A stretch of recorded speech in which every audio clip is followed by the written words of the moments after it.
Salut à tous, c'est Otakult. Je tiens à préciser que je n'ai pas pu sortir la vidéo sur Ashita no Joe hier puisque j'ai perdu ma chienne vendredi soir. J'avais donc pas trop la motivation de bosser sur la vidéo qui sortira par conséquent dans la semaine. J'en profite pour vous remercier pour tous les messages de soutien que j'ai reçus, vous avez pas idée d'à quel point ça peut jouer sur mon moral et ma motivation, et ça m'a même donné envie de vous assurer votre rendez-vous hebdo du Jump. Dernière chose, pour ceux qui ont des animaux de compagnie, profitez-en, passez du temps avec eux tant que vous le pouvez encore, car ça arrive souvent sans prévenir, et forcément quand ils sont plus là, ça laisse un immense vide. Mais bref, on se retrouve comme chaque dimanche pour le classement ainsi que toute l'actualité du Weekly Shonen Jump avec ce 42e numéro. Comme d'hab, si ce n'est pas déjà fait, je vous conseille d'aller visionner ma vidéo spéciale Jump pour les nuls, histoire de mieux comprendre son fonctionnement. Pensez à me follow sur Twitter, vous pouvez aussi me retrouver sur Insta, mon Discord et me soutenir sur Utip. Bref, sur ce, place à l'intro.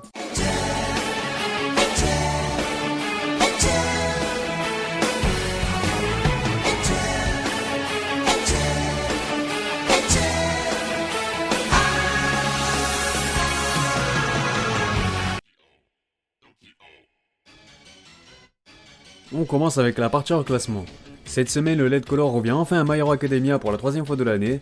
Le Neketsu de Kohei Horikoshi profite donc de sa 6ème page couleur, autrement dit sa 3ème double page couleur. On peut donc noter que le manga n'a jamais eu droit à une page couleur s'il ne faisait pas la couverture du magazine cette année.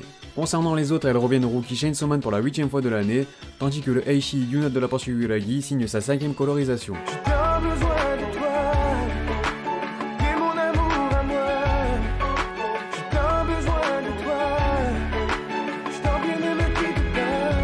A noter la présence du one-shot Jump Round Con Festival qui a priori ne devrait pas être le seul. Côté nouveauté, Yozakura Mission Family signe déjà son 4ème chapitre, tandis que Mitanagos Security en compte 3.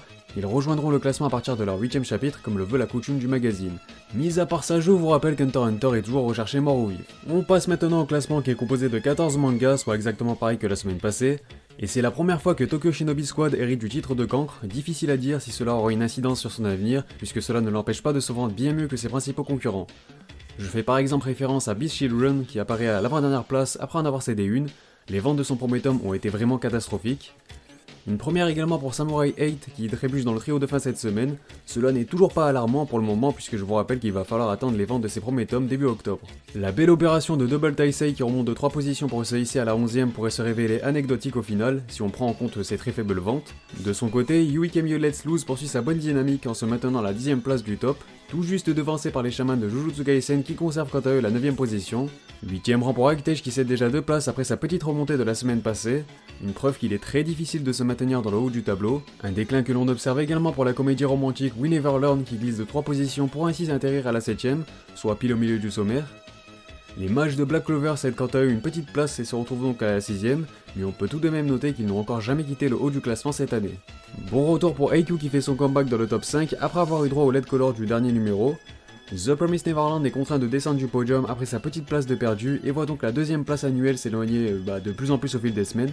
Puisqu'en effet il est encore une fois devancé par son concurrent en direct, Demon Slayer qui certes perd son trône, mais il enchaîne surtout son 16ème podium consécutif. Joli retour également pour les scientifiques de Dr Stone qui s'emparent de la médaille d'argent après avoir profité d'une page couleur la semaine passée.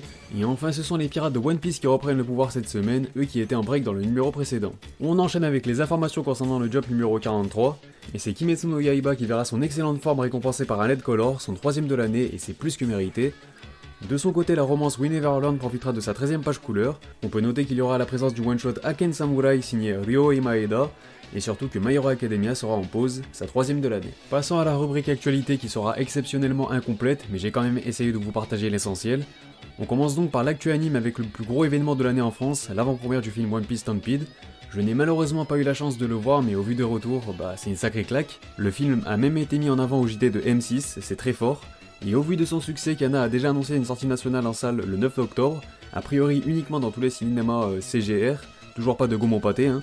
Et sinon pour ceux qui se demandent, l'illustration est signée Vivizama, un poteau vraiment bourré de talent donc je vous mettrai le lien de son Insta dans la description. Toujours du One Piece avec les chara-design de l'anime pour quelques personnages de Wano Kuni, notamment Kaido et ça promet du lourd. La saison 4 de My Hero Academia continue elle aussi de se dévoiler au fil des semaines, je vous rappelle qu'elle débutera dans moins d'un mois, donc au début octobre. Côté manga, je vous partage un premier visuel de la couverture du 94e volume de One Piece qui a l'air vraiment sublime.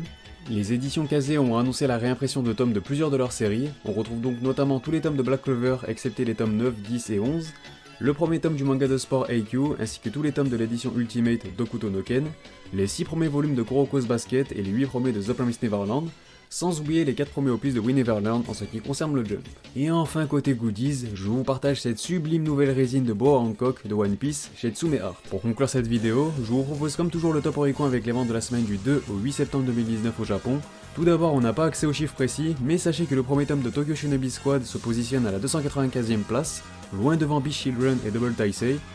Le deuxième volume de Yui Kamio Let's Lose apparaît quant à lui à la 167e position, une preuve qu'il a bel et bien recruté de nouveaux lecteurs comme je vous le disais la semaine passée.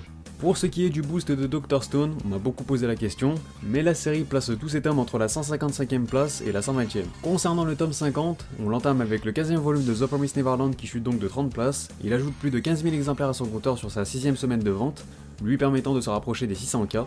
3 places de perdu pour le tome 93 de One Piece qui recule à la 49e place, il signe quant à lui sa 10ème présence consécutive dans le top, et je me demande vraiment si je vais pas rename ce top en top Kimetsu puisque la série place encore 15 de ses volumes dans le top, il y a même son fanbook qui réapparaît à la 41e place après avoir atteint les 200 000 exemplaires vendus, c'est juste incroyable.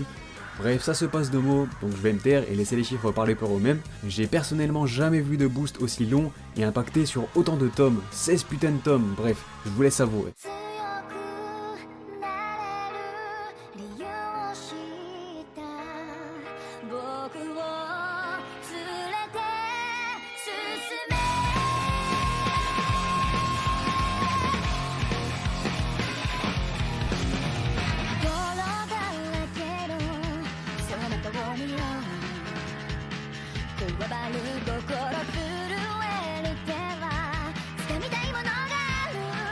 Bon, sinon, belle opération pour le tome 8 d'Actage qui fait son entrée en scène à la 8ème position après avoir écoulé plus de 66 000 copies vendues. Il est tout juste devancé par le 12ème opus de Dr Stone qui le surpasse à quelques milliers d'exemplaires près, lui qui a pourtant l'appui d'un animé, il fait à peine mieux qu'Actage et c'est important de le préciser.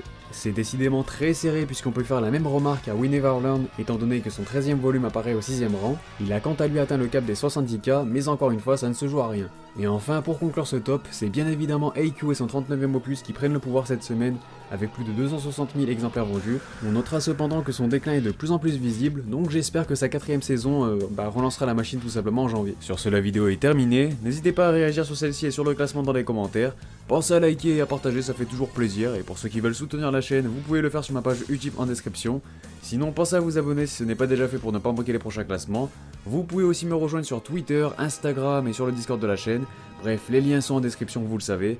Quant à moi, je vous dis à très bientôt pour de prochaines vidéos, portez-vous bien, et sur ce, on se reverra.